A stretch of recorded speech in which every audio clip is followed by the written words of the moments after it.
والصحابة والتابعين والعلماء والمصنفين ثم حسن جميع الملائكة المقربين خصوصا لآبائنا وأمهاتنا وأجدادنا وجداتنا وخصوصا لجميع مشايخنا وأساتذتنا ثم حسن جميع المسلمين والمسلمات والمؤمنين والمؤمنات من مشارق الأرض ومغاربها برها وبحرها الحياء منهم والأموات ثم وصل محمد محي الدين تاج المفاخر وإلى عائشة نور الأمة ثم وصل محمد صديق الأمين ثم وصل محمد الفاروق ثم وصل زوجتي وإلى جميع تلامذي الفاتحة. أعوذ بالله من الشيطان الرجيم بسم الله الرحمن الرحيم الحمد لله رب العالمين الرحمن الرحيم مالك يوم الدين إياك نعبد وإياك نستعين اهدنا الصراط المستقيم صراط الذين أنعمت عليهم غير المغضوب عليهم ولا الضالين رب اغfir amin. Untuk para pihak yang ikut membantu memfasilitasi dan membangun pondok niki. Al-Fatihah. A'udzu billahi minasyaitonir rajim. Bismillahirrahmanirrahim. Alhamdulillahi rabbil alamin arrahmanir rahim. Maliki yaumiddin. Iyyaka na'budu wa iyyaka nasta'in ihdinas siratal mustaqim. Suratul ladzina an'amta 'alaihim ghairil maghdubi 'alaihim waladdallin rabbi ighfir amin. Untuk pembangunan pondok niki supaya diparing kemudahan dan kelancaran oleh Allah Subhanahu wa taala. Al-Fatihah. A'udzu billahi minasyaitonir rajim. Bismillahirrahmanirrahim. Alhamdulillahirabbil alamin arrahmanir rahim. Maliki yaumiddin. Iyyaka na'budu wa iyyaka nasta'in ihdinas siratal mustaqim. Suratul ladzina an'amta 'alaihim ghairil maghdubi 'alaihim waladdallin rabbi ighfir amin. Untuk keluarga besar Al-Bidayah, semoga Allah Subhanahu wa taala diparing kesehatan, diparing kemudahan dalam rangka berthalabul ilmi, diparing kesuksesan dalam rangka menjalani kehidupan, dan oleh Allah Subhanahu wa taala dilindungi dari bahaya narkoba dan kenakalan remaja. Al-Fatihah. A'udzu billahi minasyaitonir rajim. Bismillahirrahmanirrahim. Alhamdulillahi rabbil alamin arrahmanir rahim. Maliki yaumiddin. Iyyaka na'budu wa iyyaka nasta'in ihdinas siratal mustaqim. Siratal ladzina an'amta 'alaihim ghairil maghdubi 'alaihim waladdallin rabbi ighfir amin. Untuk pengarang kitab ini Syekh Abdul Wahab Khalaf. Al-Fatihah. A'udzu billahi minasyaitonir rajim. Bismillahirrahmanirrahim. Alhamdulillahi rabbil alamin arrahmanir rahim. Maliki yaumiddin. Iyyaka na'budu wa iyyaka nasta'in ihdinas siratal mustaqim. Siratal ladzina an'amta 'alaihim ghairil maghdubi 'alaihim waladdallin rabbi ighfir amin.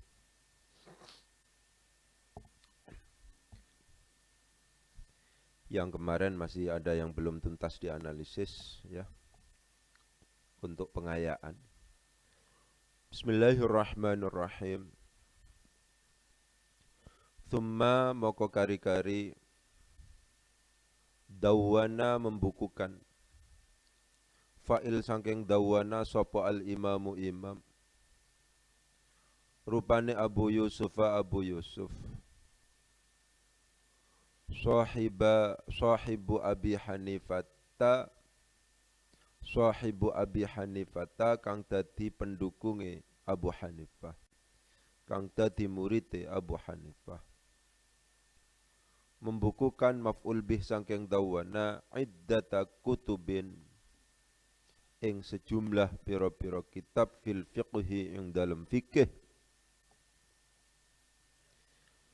Hiya kang utawi iddatu kutubin khabar saking hiya iku asasu fiqhil iraqiyina dasare fikih pira-pira ulama Irak.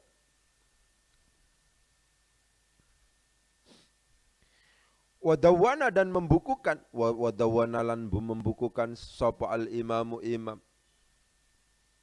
rupane Muhammad rupane Ibnul Hasani putra lanange Hasan Sahibu Abi Hanifata kang dadi murite kang dadi pendukunge Abu Hanifah. membukukan kutuba zahirir riwayati ing pira-pira kitab zahirir riwayati as-sittata kang 6 allati kang jama'a wis ngumpulaken ha ing allati fa'il saking jama'a sapa al-hakimu al-hakim asy-syahidu kang syahid kang mati syahid fi kitabihi ing dalam kitab al-hakim rupane kitab al-kafi al-kafi wa syaraha lan nyarai hu ing kitab sapa al-As-Sarakhsi Imam Sarakhsi fi kitabihi ing dalam kitabe Imam Sarakhsi rupane kitab al-Mabsut di kitab Mabsut wa hiya lan utawi beberapa kitab tadi Zahirir Riwayah, Al-Kafi dan Al-Mabsut khabar saking hiya iku marji'u fiqhil madhhabi iku marji'u fiqhil madhhabi nggon kembaline nggon baline fikih madhab Al-Hanafi kang bangsa Hanafi wa amla lan menulis mendikte sapa al-imamu imam Muhammadun rupane Muhammad ibnu Idrisa rupane ibnu Idrisa putra lanangan Idris asy-Syafi'i asy-Syafi'i kang bangsa Syafi'i di mana itu bi Misra ing dalam Mesir maf'ul bi saking amla kitabahu ing kitabe Imam Syafi'i rupane kitab al-Umma kitab al-Um wa huwa lan utawi kitab al-Um iku imadu fiqhil madhhabi tiangi atau cagae fikih madhab asy-Syafi'i kang bangsa Syafi'i kemarin sudah dibaca sebenarnya. Yang pertama langsung kita analisis thumma dawwana seperti yang sering saya katakan bahwa tulisan Arab itu tidak memiliki harokat sehingga satu tulisan memungkinkan dibaca dengan alternatif bacaan yang banyak. Itulah yang kemudian menjadikan yang namanya bahasa Arab, yang namanya membaca kitab itu menjadi sulit untuk kemudian ditaklukkan. Itu nyata, bahwa sulit ditaklukkan itu nyata. Ya, tidak semua alumni pesantren manapun kategorinya dua. Ada yang pinter, ada yang tidak pinter. Tidak kemudian pinter semuanya. Kalau seandainya yang namanya kitab ini gampang, harusnya anak orang yang mondok 6 tahun, orang yang mondok 10 tahun, macam-macam itu hebat-hebat semuanya. Ya kenyataannya tetap dibagi dua. Ada yang pinter, ada yang tidak pinter. Itu berarti memang tulisan Arab itu atau membaca kitab itu agak berat memang. Ya. Oleh sebab itu saya tidak suka atau tidak setuju kalau seandainya seseorang melakukan simplifikasi. Penyederhanaan yang keterlaluan, ya, itu semacam itu. Termasuk diantaranya dal waw non yang memungkinkan dibaca dawana, memungkinkan juga dibaca duna, begitu. Tapi pada akhirnya kita bisa simpulkan, ya, kalau seandainya dibaca duna sebagai dhorof misalnya, artinya selain, misalnya, itu tidak cocok dengan yang sesudahnya, tidak cocok dengan murad dan seterusnya. Analisis-analisis sederhana semacam itu kemudian mengantarkan kita untuk berkesimpulan bahwa dal waw nun itu bacaannya adalah dawana. Dan itu berarti menjadikan al-imam sebagai fa'il dan kemudian itu terkonfirmasi dengan adanya kata-kata Abu Yusufa. Diperhatikan di situ Abu Yusuf.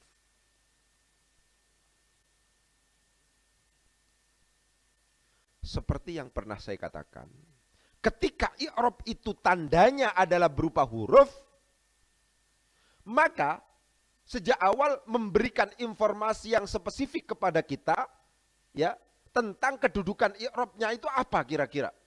Kalau seandainya kata-kata abun, hamun, abun, akhun, hamun, fudhu misalnya, itu yang termasuk dalam kategori al-asma'ul khamsah, itu kok kemudian tertulis dengan menggunakan wawu, itu pasti rofa. Diperhatikan. kata-kata abun, akhun, hamun, fu, dhu yang termasuk dalam kategori al-asmaul khamsah. Ketika kok kemudian tanda i'rabnya itu kemudian dengan menggunakan wawu, itu tidak harus kita anggap sebagai ini berkedudukan rofa. Realitasnya tulisan Abu Yusuf itu dengan menggunakan abu, pakai wawu. Itu berarti memberikan petunjuk kepada kita, mengarahkan pada sebuah kesimpulan bahwa yang namanya al-imam itu sedang menjadi fa'il. Kenapa? Karena Abu Yusufa itu adalah menjadi badal dari al-imam. Seperti kita tahu bahwa yang namanya badal itu hukum i'rabnya itu harus disesuaikan dengan mubdal minhu. Mana mubdal minhunya? Mubdal minhunya itu adalah al-imam. Al-imam akhirnya jadi apa? Di situ dijadikan sebagai fa'il. Kenapa kok dijadikan sebagai fa'il? Karena jatuh setelah fi'il maklum. Mana fi'il maklumnya? Dawana. Saya masuk tentang Abu Yusufa sekarang. Diperhatikan. Abun, akhun, hamun, fu, dhu itu termasuk dalam kategori al-asma'ul khamsah. Al-asma'ul khamsah itu pada waktu rafa'nya ditandai dengan wawu, ja'a abuka dengan wawu. Pada waktu nasabnya ditandai dengan alif, ra'aitu abaka pakai alif. Marartu bi abika pada waktu jernya ditandai dengan ya. Sehingga abuka, abaka, abika. Itu penting untuk ditegaskan. Ya. Pertanyaannya adalah, permasalahannya adalah tidak semua lafadz abun, tidak semua lafadz akhun, tidak kemudian lafadz fudhu dan seterusnya yang termasuk dalam kategori al-asmaul khamsah itu pada akhirnya diperlakukan sebagaimana al-asmaul khamsah. Lafadz abun, akhun, hamun, fudhu untuk kemudian diperlakukan sebagai al-asmaul khamsah, di mana pada waktu rafa'nya ditandai dengan wawu, pada waktu nasabnya ditandai dengan alif, pada waktu jernya ditandai dengan ya, itu harus memenuhi persyaratan. Kullun mudhafun mufradun mukabbarun. Ya, begitu. Jadi harus dalam kondisi mufrad. Harus dimudhafkan kepada selain ya mutakallim. Dan kemudian harus dimukabbarkan.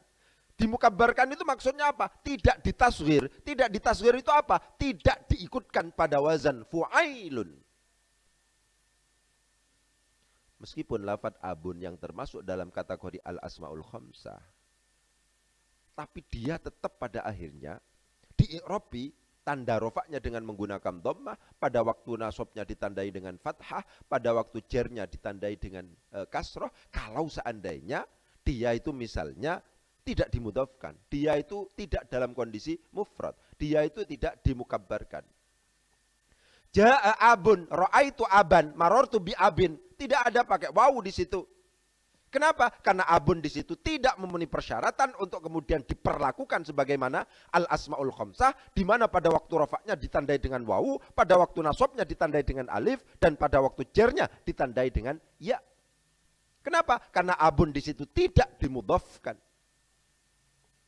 Pun misalnya dimudhafkan, tapi kepada selain kepada ya mutakallim misalnya, ja'a abi, ra'aitu abi, marartu bi abi.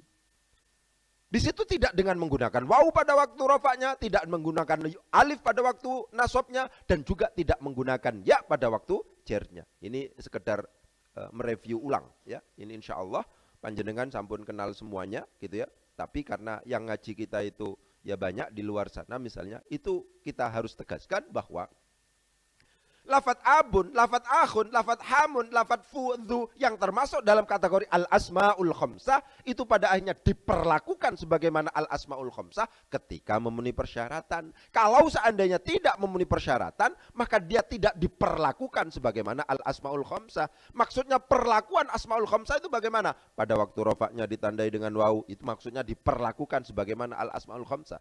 Pada waktu nasabnya ditandai dengan alif, pada waktu jernya ditandai dengan ya, itu semacam itu. Ja'a abi, telah datang. Siapa abi? Bapak saya.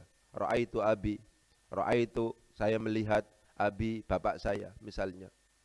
Itu tidak dengan menggunakan rofaknya, tidak dengan menggunakan wawu, kemudian nasabnya tidak dengan menggunakan alif, dan pada waktu jernya juga tidak menggunakan iya misalnya seperti itu. Ya. Jadi kata-kata Abu Yusuf ini menjadi pintu masuk bagi kita untuk menegaskan tentang al-asma'ul khamsah. Apa penegasannya? Al-asma'ul khamsah itu kemudian diperlakukan sebagaimana al-asma'ul khamsah, di mana pada waktu rafa'nya ditandai dengan wawu, pada waktu nasabnya ditandai dengan alif, pada waktu jernya ditandai dengan ya, ketika kullun mudhafun mufradun mukabbarun. Itu semuanya harus mufradun, harus dalam kondisi mufrad, mudhafun harus dimudhafkan kepada selain ya mutakallim, mukabbarun dan dimukabbarkan. Maksudnya dimukabbarkan itu tidak ditasghir, maksudnya tidak ditasghir itu tidak diikutkan pada wazan fu'ailun. Tsumma dawwana al-imamu Abu Yusufa. Yusufa jadi apa itu? Jadi mudhafun ilaihi. Kenapa kalau jadi mudhaf ilaih harus dibaca jar? Kenapa kok di situ di fathah? Lebih disebabkan karena Yusuf di sini termasuk dalam kategori isim ghairu munsharif. Kenapa kalau isim ghairu munsharif pada waktu cernya ditandai dengan fathah? Begitu. Kenapa kok kemudian disebut sebagai isim ghairu munsharif? Ya karena memenuhi persyaratan. Sebuah kalimat isim itu kemudian dianggap sebagai isim ghairu munsharif ya karena ada illatun atau ada alasannya. Apakah itu illatani atau illatun wahidatun yang taqumu maqamal illataini. Yang illatani bisa jadi wasfiyah, bisa jadi juga alamiyah. Yang wasfiyah itu ditambah salah satu dari tiga.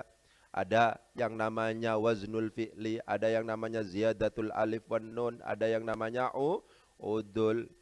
Yang alamiah ditambah salah satu dari 6. Ada yang disebut sebagai waznul fi'li, ada yang disebut sebagai ziyadatul alif wan nun, ada yang disebut sebagai udul, ada yang disebut sebagai ta'nits, ada yang disebut sebagai ajam, ada yang disebut sebagai tarkib masjid. Yang illatun wahidatun taqumu maqamal illataini itu dibagi menjadi dua. Apa itu? Yang pertama adalah sighat muntahal jumu'. Apakah itu diikutkan pada wazan mafa'ilu atau mafa'ilu? Ya, di samping sighat muntahal jumu' yang illatun wahidatun taqumu maqamal illataini itu adalah alifut ta'nits, bisa jadi alif maksurah, bisa jadi alif mamdudah. Pokoknya hafal yang penting. Ketika sampean ditagih tentang isim ghairu munsharif, itu bisa menjelaskan. Itu yang paling penting sudah. Ya, sederhana kan sebenarnya. Sering saya tegaskan bahwa yang namanya nahwu itu adalah ilmu mati. Maksudnya ilmu mati apa? Ya, tidak mungkin berkembang lagi. Sehingga meskipun banyak itu tapi terbatas. Seperti yang sering kita tegaskan bahwa di Pondok Al-Bidayah ya, itu rata-rata 1 tahun sudah dol misalnya. Nahwunya sudah selesai 1 tahun itu. Gitu ya. Itu begitu. Apalagi yang cerdas biasanya 6 bulan sudah paham. Tapi tidak kemudian kita tegaskan bahwa orang yang sudah dol nahwunya, orang yang sudah paham nahwunya misalnya, tidak langsung secara umum, secara otomatis itu dianggap sebagai bisa membaca kitab. Ini yang sering kita tegaskan, bahwa kitab itu bukan hanya nahwu, tapi kitab itu ada unsur mufradat, tapi kitab itu ada unsur tatbiq. Begitu. Ya. Abu Yusuf di sini adalah termasuk dalam kategori isim ghairu munsharif. Yang mana ini? Yang alamiah bersamaan dengan ajam. Begitu. Tsumma dawana al-imamu Abu Yusuf sahibu Abi Hanifata. Ini sering praktek apa namanya? Isim ghairu munsharif. Sahibu Abi Hanifata, tidak Abi Hanifatin. Kenapa? Hanifata itu juga merupakan isim ghairu munsharif. Kenapa? Alamiah bersamaan dengan ta'nits. Kenapa? Karena ada tak marbutohnya di situ. Sederhananya begitu. Iddata kutubin fil fiqhi hiya asasu fiqhil hijazin. Saya tegaskan tentang hiya asasu fiqhil hijazin. Kalau seandainya kemudian kita baca, coba diperhatikan, tsumma dawwana, kemudian membukukan siapa al-imamu imam. Rupanya Abu Yusuf sahibu Abi Hanifah yang menjadi muridnya atau pendukungnya Abu Hanifah, membukukan maf'ul bih dari dawana iddata kutubin, akan sejumlah beberapa kitab fil fiqhi di dalam fikih, hiya yang bermula. kok ditulis, kok diberi yang Ustadz? Naat. Kok tahu di situ kalau naat? Iya, karena ya asasu fiqhil hijaziyin itu adalah merupakan jumlahnya dalam hal ini adalah jumlah ismiyah, jatuh setelah isim nakiroh. Kaidah mengatakan setiap jumlah, apakah itu fi'liyah, apakah itu ismiyah, kalau jatuh setelah isim nakiroh, itu pada akhirnya ditentukan sebagai na'tul jumlah. Dan itu pada akhirnya tercermin dari cara penerjemahannya yang bermula kang utawi. Hiya kang utawi iddatu kutubin iku asasu fiqhil iraqiyina. Itu begitu. Hiya yang bermula iddatu kutubin adalah asasu fiqhil iraqiyina, dasar dari fikihnya beberapa ulama Irak atau ulama Irak. Itu semacam itu. Ya. Selanjutnya sekarang, ini catatan-catatan yang sering kita tegaskan. Sebenarnya penting aja untuk kemudian ditegaskan. Wadawana al-imamu Muhammad bin al-Hasani sahibu Abi Hanifata dawana kutuba zahirir riwayati as-sittata. Kenapa kok kemudian dibaca as-sittata tidak as-sittati? Pintu masuk seperti yang saya katakan kepada panjenengan semuanya. Ketika kemudian kita bertemu dengan isim adat, maka klasifikasi ekstrim di mana adat itu dibagi menjadi dua. Yang namanya adat itu ada adat hisabi, ada adat tartibi. Itu menjadi penting untuk kita jadikan sebagai pintu masuk. Kapan kita pastikan bahwa ini adatnya adalah adat hisabi? Kapan kita pastikan ini adalah adat tartibi? Kepastian itu adalah ketika kita sudah ngerti wazannya. Karena as-sittah ini tidak mengikuti wazan fa'ilun, berarti ini hisabi. Karena hisabi, maka antara adat dan ma'dudnya itu harus berlawanan dari segi mudzakkar mu'annatsnya, dan yang harus dijadikan sebagai pegangan itu adalah bentuk mufrad dari ma'dudnya. Bareng-bareng. Salasatun bita'iqul lil asyrah fi addi ma ahaduhu mudzakkara. Lagi. Salasatun bitta'iqul lil asyrah fi addi ma ahaduhu mudzakkara. Lagi. Salasatun bitta'iqul lil asyrah fi addi ma ahaduhu mudzakkara. Coba dianalisis sekarang. Kalau seandainya sampean menemukan adat yang hisabi 3 sampai 10, itu tidak memungkinkan kecuali ma'dudnya berbentuk jamak. Perhatikan. Ya, saya ulangi lagi. Kalau seandainya panjenengan itu bertemu dengan isim adat yang hisabi, tidak diikutkan pada wazan fa'ilun, tidak menunjukkan tingkatan 3 sampai 10, maka ma'dudnya mesti jamak. Gak mungkin tidak. Apakah itu dalam bentuk na'at man'ud, apakah itu kemudian dalam bentuk idhofah, itu pasti jamak semuanya. As-salawatul khamsu, atau khamsu salawatin. Jamak semua. Gak mungkin tidak jamak. Yang tidak jamak itu kasusnya cuma satu. Itu. Ya. Ya kalau seandainya ya apa? Tapi ya ada yang menjamakkan juga misalnya. Ya mi'ah misalnya. Ya kalau mi'at memungkinkan, tapi ada penjelasan. Itu tetap dalam kondisi mufrad gitu. Itu diperhatikan ya. Jadi kalau seandainya kita menemukan adat hisabi dan itu 3 sampai 10, maka ma'dudnya itu pasti jamak. Apakah dalam bentuk na'at man'ud ataukah dalam bentuk idhofah? Pemahaman semacam inilah yang kemudian menyimpulkan kita atau membawa kita pada kesimpulan bahwa as-sittah ini tidak mungkin menjadi na'at dari ar-riwayah. Kenapa? Karena di situ mufrad. Ya, perhatikan itu. As-sittah di sini tidak memungkinkan untuk kemudian kita jadikan sebagai na'at dari ar-riwayat. Itu yang pertama. Kenapa? Ar-riwayat bentuknya mufrad. Kalau dijamakkan menjadi riwayatun.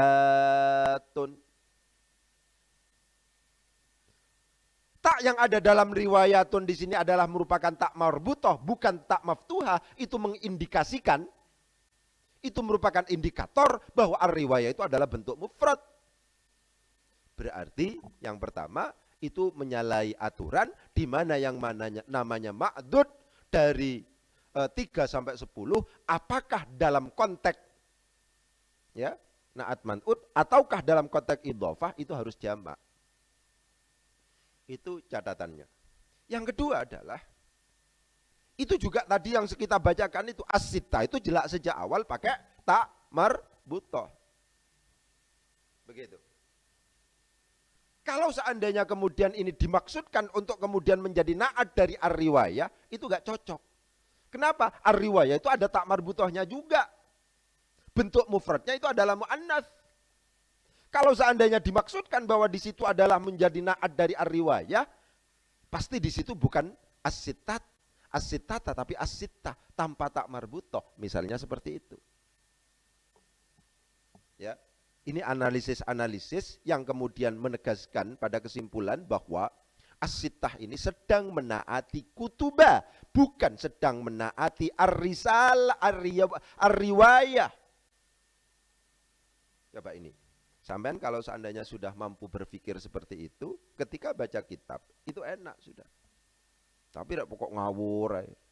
Ini akan ada perbedaan ketika misalnya dianggap sebagai na'at dari ar-riwayah, karena dianggap sama-sama ada tak marbutohnya, dengan kita anggap sebagai ini na'at dari kata-kata kutub. Ya. Itu penegasan tentang as-sittah. Jadi kalau seandainya kita bertemu dengan isim adat, pintu masuk yang kemudian harus kita lewati adalah adat itu ada pembagiannya, ada adat hisabi, ada adat tartibi. Kapan disebut sebagai hisabi? Kalau seandainya tidak mengikuti wazan fa'ilun. Kapan disebut sebagai tartibi? Kalau seandainya mengikuti wazan fa'ilun. Itu seperti itu.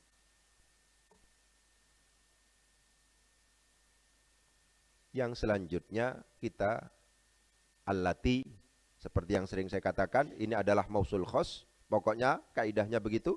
Setiap kita bertemu dengan isim mausul khos, allati di sini, kalau jatuh setelah isim ma'rifat, maka itu pasti ditentukan sebagai na'at. Kalau seandainya kemudian jatuh setelah isim nakiroh, itu maka ditentukan sebagai mudhafun ilaihi.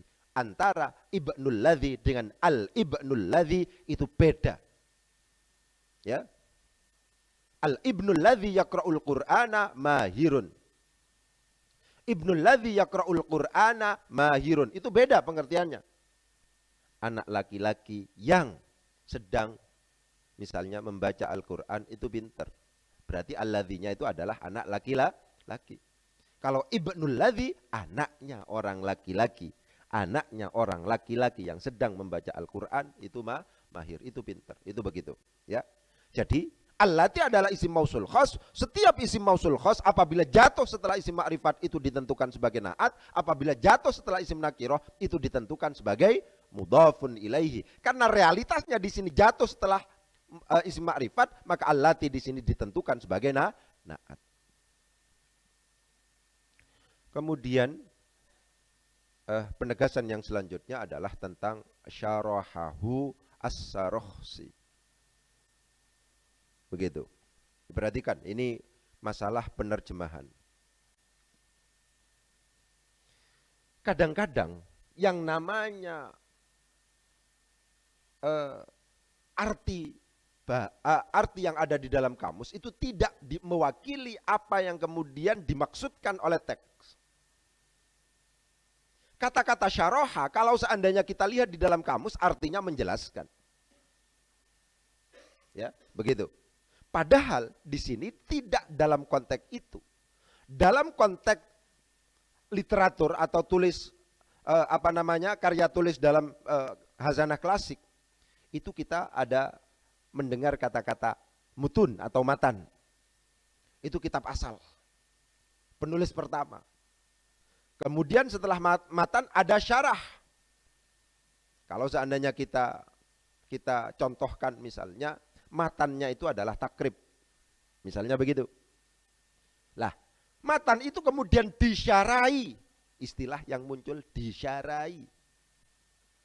Bukan dijelaskan. Akan ada pemahaman dan konotasi yang berbeda antara syaraha diterjemahkan dengan disyarai dengan arti diterjemahkan dijelaskan. Padahal yang dimaksud di sini adalah disyarai. Ya. Diperhatikan. Sama-sama dijelaskan. Cuman kita sudah masuk dalam kategori al-mustalahat al-fanniyah, istilah-istilah dalam disiplin ilmu tertentu di mana dalam hazanah klasik, ya, dalam fikih-fikih Islam misalnya, tulis menulis itu ada yang disebut sebagai kitab matan, ada yang disebut sebagai kitab syarah, ada yang disebut sebagai kitab hasyiyah, misalnya begitu. Kalau seandainya sederhana itu kemudian digambarkan dengan karya tulis, maka yang namanya matannya itu adalah takrib, syarahnya itu adalah fathul qorib, kemudian yang namanya hasyiyahnya itu bajuri memungkinkan, tausyih juga memungkinkan, iqna juga memungkinkan, misalnya seperti itu.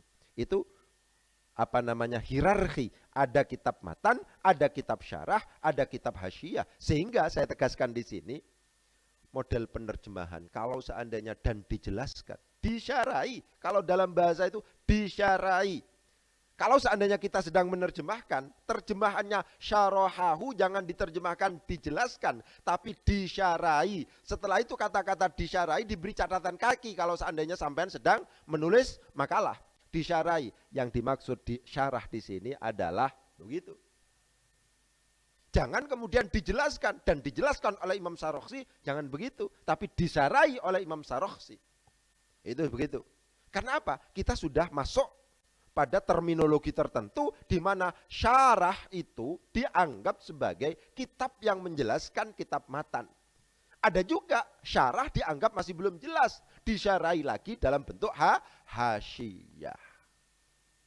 Ya, ini penting untuk ditegaskan.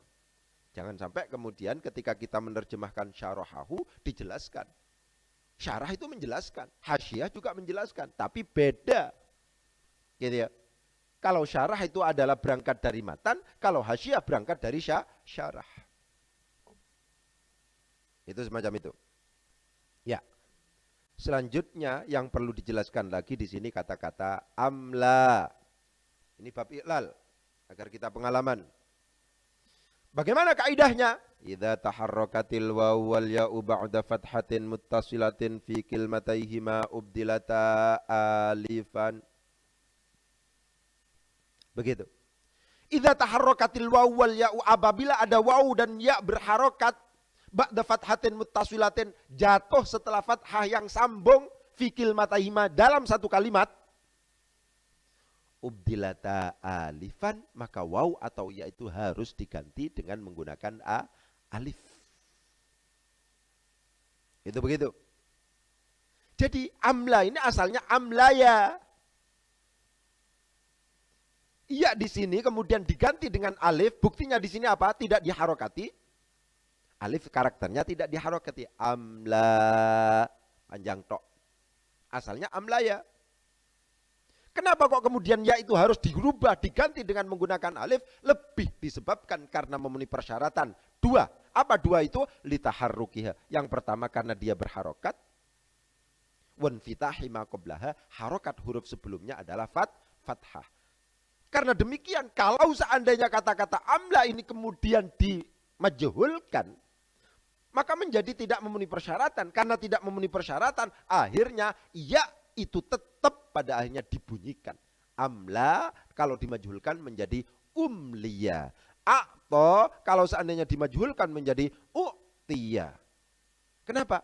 Karena memang di situ tidak memenuhi persyaratan untuk kemudian diganti dengan menggunakan alif. Jadi idza taharrakatil waw wal ya'u ba'da fathatin muttasilatin fi kilmataihima ubdilata alifan. Idza taharrakat, apabila berharokat apa al waw wal ya'u dan ya ba'da fathatin yang jatuh setelah, dan itu jatuh setelah fathatin fathah muttasilatin yang bersambung fi kilmataihima di dalam dua kalimahnya. Begitu. Ubdilata alifan, maka waw atau ya itu diganti dengan menggunakan alif. Inilah alasan qawama akhirnya menjadi qama, baya'a akhirnya menjadi ba'a, khawafa akhirnya menjadi khafa, waw atau iya itu iya dia berharokat jatuh setelah harokat fathah li taharrukiha wan fitahi ma qablaha akhirnya ubdilata alifan. Begitu ya. Penting kadang-kadang yang namanya iklal itu penting. Begitu. Ya. Selanjutnya yang terakhir adalah kata-kata misra. Ya. Ya. Sampean kadang-kadang menemukan ihbitu misron. Kadang-kadang ditanwin, kadang-kadang tidak ditanwin. Ya. Oleh sebab itu saya coba klarifikasi di dalam kitab-kitab. Ternyata ada penjelasan yang menurut saya cukup memuaskan, ya. Di dalam kitab Tafsir Sya'rawi di situ dikatakan gitu. Apa penjelasannya? Kata-kata misron di dalam Al-Qur'an itu disebutkan 4 kali. Yang pertama di dalam surat Al-Baqarah, ihbitu misron. Yang kedua di dalam kitab surat Az-Zukhruf 51, alaisa li mulku misra. Tidak ditanwin. Bukan alaisa li mulku misrin, bukan begitu. Alaisa li mulku misra. Ya, ihbitu misron. Pakai tanwin. Alaisa li mulku misra, bukan milku misrin, mulku misrin. Berarti di sini dianggap sebagai isim ghairu munsharif. Wa qala alladzi ishtarahu mim misra. Wa qala alladzi ishtarahu mim misra. Surat Yusuf ayat 21. Begitu ya. Kemudian juga Yusuf, surat Yusuf ayat 99, udkhulu misra insyaallahu aminin. Ihbitu misran alaysa li mulku misra. Ya, alaysa li mulku misra. Wa qala alladzi ishtarahu mim misra. Wa qala alladzi ishtarahu mim misra. Udkhulu misra insyaallahu aminin. Begitu. Ada 2 data. Kita menemukan di dalam Al-Quran kata-kata misra itu 4. Yang satu dianggap sebagai isim munsharif, yang satu dianggap sebagai isim ghairu munsharif. Bagaimana penyelesaiannya ini? Penyelesaiannya ini menurut saya penting untuk kemudian diperhatikan. Dianggap munsharif ketika dia tidak menunjukkan daerah tertentu. Dia hanya sekedar lughatan. Yang itu memungkinkan untuk kemudian dijamakkan menjadi misrun, misrani, amsorun, atau musurun. Ya kota biasa itu sudah. Yang di situ ada batas lah, ada kota, paham ya? Tapi kalau seandainya misro dalam arti ini adalah negara, yang di situ itu adalah ibu kotanya adalah Kairo misalnya, ya Kairo ya, itu adalah misro isim ghairu munsharif di situ. Kalau seandainya misro dimaksudkan adalah negara, itu adalah isim ghairu munsharif. Kalau seandainya kemudian ini dianggap sebagai kota, diterjemahkan dengan kota, maka itu dianggap sebagai isim munsharif. Jadi penting untuk diperhatikan di dalam Al-Qur'an itu kata misro itu disebutkan 4 kali. Ihbitu misron, Al-Baqarah. Alaisa li mulku misra. Alaisa li mulku misra, Az-Zukhruf. Ya. Kemudian wa qala alladzi ishtarahu mim misra. Ya, itu begitu. Jadi udkhulu misra. Ada 4 kali. Yang satu disebutkan dengan munsharif, yang satu disebutkan dengan ghairu munsharif. Disebut munsharif kalau seandainya tidak dimaksudkan untuk merujuk pada kota tertentu, dan disebut munsharif apabila disebut munsharif apabila tidak merujuk pada nama negara Mesir, Kairo itu misalnya. Tapi kalau seandainya hanya diterjemahkan kota, yang itu memungkinkan dijamakkan dengan musur dan amsor. Jamaknya misrun itu amsor, musur, itu maka disebut sebagai isim munsharif. Mungkin itu yang bisa saya sampaikan, kurang lebihnya mohon maaf. Wabillahi taufiq wal hidayah. Wassalamualaikum warahmatullahi wabarakatuh.